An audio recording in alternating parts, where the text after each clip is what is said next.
Kisumu senior resident magistrate Beryl Omollo is set to rule on whether the embattled Nandi County Governor Stephen Sang should take a plea or not. Governor Sang is facing 3 charges of malicious damage to property, abuse of office, and incitement to violence.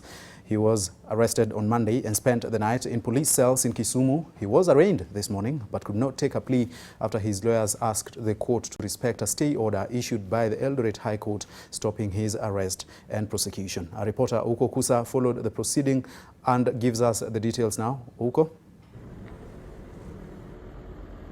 Yes, Edmond, as you've mentioned there, yes, the case was earlier on brought before the senior resident magistrate Beryl Omollo here just behind me in courtroom number 10. That was after Julius Ngargar, the chief magistrate here in Kisumu, withdrew from the case, citing what he termed as personal relations with the governor, and therefore directed that the case be heard before senior resident magistrate Beryl Omollo. And that happened, and of course it appeared that the magistrate, that is Beryl Omollo, was caught unawares. She didn't actually see this coming because she had to suspend the court hearings for close to 20 minutes just to gather more information regarding the case that is touching on the governor Sang. And thereafter, the applications or the sessions went on with the defense, that is Sang's lawyers, demanding his unconditional release and claiming there that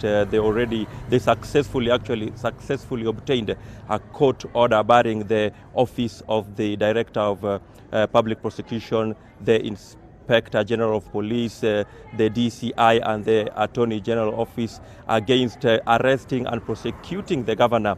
They're saying that they managed to obtain a stay order from the High Court in Eldoret to prevent or to stop any prosecution or arrest of the governor, and therefore they want that this court should not actually go ahead to allow the governor to take a plea, the accused, that is.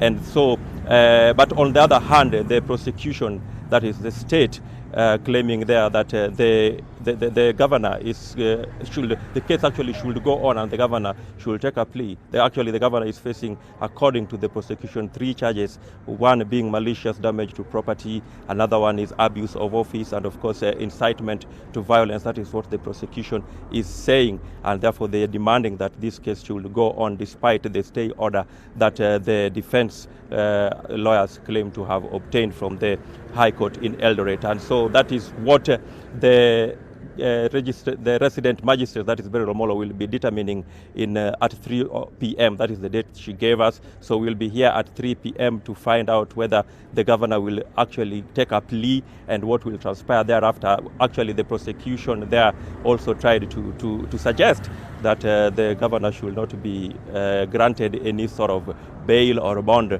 as they are still continuing with the investigation. So remember, this case is involving some invasion and damage to tea that happened last Friday at Kibwari Tea Estate, and occasioning the arrest of the governor, which happened yesterday in Kapsabet. A dramatic arrest that happened yesterday in Kapsabet before the governor was driven here in Kisumu, where he spent the night at the Kisumu Central Police cells. So we'll be here at 3 p.m. to keep our viewers abreast with what will be happening in the courtroom at that time.